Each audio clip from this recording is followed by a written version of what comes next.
تعلیم و تدریس کے حوالے سے بات کرنے کا مقصد صرف یہ ہوتا ہے کہ ہم سب اس ساری چیز سے کچھ نہ کچھ سیکھیں. میم آپ کے پاس آؤں گی. آپ نے ظاہر ہمایوں کو پڑھایا, ایک بہت مشکل سبجیکٹ جو ہے آپ پڑھاتی ہیں. زیادہ تر لوگوں کا کانسیپٹ یہ ہوتا ہے کہ جب تک بچے جو ہیں وہ یونیورسٹیز میں پہنچتے ہیں کچھ نہ کچھ عقل فہم سمجھ ان کو آ چکی ہوتی ہے. آپ کا اتنا سال کا ایکسپیرینس ہے, ڈو یو ریئلی تھنک کہ بچے آج کل کے اس لیول پہ پہنچ جاتے ہیں جن کو ایتھکس سکھانے کی یا اس طرح کی چیزیں سکھانے کی ضرورت نہیں رہتی, بس یہ چیدہ مشکل سبجیکٹس جو ہیں وہ ان کو پڑھانے کافی ہو جاتے ہیں؟ آنیسٹلی اسپیکنگ گریجولی جو ہے نا ہماری جنریشن ویری انفارچونیٹلی جتنی اب ان کو ضرورت ہے ایتھکس سکھانے کی, اور وہ بھی یونیورسٹی لیول پہ, مطلب اگر 8:30 پہ کلاس ہے تو ڈزنٹ میٹر ہم 9 بجے آ رہے ہیں, ہم 9:30 آ رہے ہیں, سو واٹ, ہم آ رہے ہیں نا کلاس میں. تو please time means time. If teacher is in the class you are not suppose to come at 9. اچھا پھر آپ کہہ دیں کہ بھائی excuse me the time was 8:30 and it's now 9. How dare you, door بند اور بس آپ باہر. تو یار یہ ایٹیٹیوڈ آپ نے, I mean sorry, keep it outside from the روم.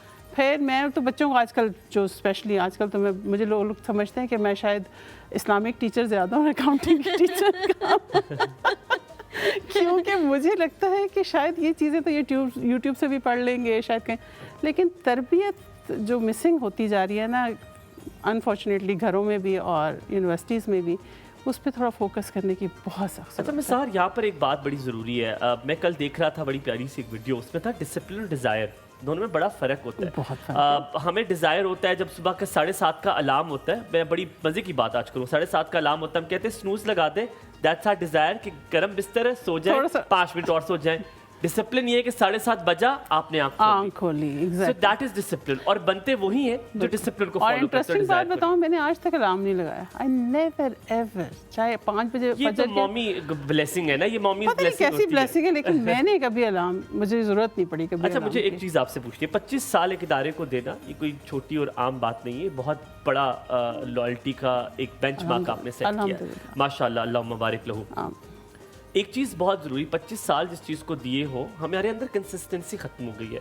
ہم بہتر سے بہتر کی تلاش میں ہوتے ہیں, جو کہ ٹھیک ہے, غلط نہیں ہے, لیکن کیا اگر آپ کو, میں اکثر ہی بات کرتا ہوں, اگر آپ کو کمفرٹ زون کہیں ملا ہے, آپ کہیں پہ سیٹ ہیں, آپ کو جتنا چاہیے اتنا مل رہا ہے, تو کیا اس دوڑ میں لگنا ضروری ہے کہ فلانے کو مل گیا ہے تو اب میں بھی وہ کروں, اور آپ جب دوسری جگہ جاتے ہیں آپ ایک حساب کہتے ہو, او یہ کیا کر دیا میں نے اپنے ساتھ. تو کیا یہ بھاگ دوڑ میں اپنے بھی راستہ بدل دینا کیا درست ہوتا ہے؟ بالکل بھی نہیں. مجھے لگتا ہے کہ money is not everything, though it is, but I think so جہاں آپ کی کمفرٹیبلٹی ہو, جہاں آپ کو رسپیکٹ مل رہی ہو, جہاں آپ کی اور چیزوں کو کیٹر کیا جا رہا ہو, I think so one should not لیو.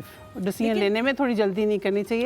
لوگ مطلب آپ نے کیوں نہیں, مجھے کئی دفعہ جب میں نے کیریئر اسٹارٹ کیا, مجھے بیچ میں تھا کہیں یہاں موو کر جاؤں, بٹ آنیسٹلی اسپیکنگ بحریہ نے مجھے اتنا پروٹوکول دیا ہے دا ڈے ون, اتنا پروٹوکول. مطلب لوگ کہتے ہیں کہ میری جو ورک پلیس ہے وہ میرا سیکنڈ ہوم ہے, میں کہتی ہوں Bahria is my first home. Honestly speaking جب میں نے بحریہ جوائن کیا, I was young, I was unmarried, اور بالکل جسٹ اپنی کیریئر. آپ کو یونیورسٹی نے, نجی یونیورسٹی نے آپ کو آپ کا شوہر بھی دیا, اور میرا شوہر جب اس دنیا سے گیا تو بھی میری یونیورسٹی میرے ساتھ.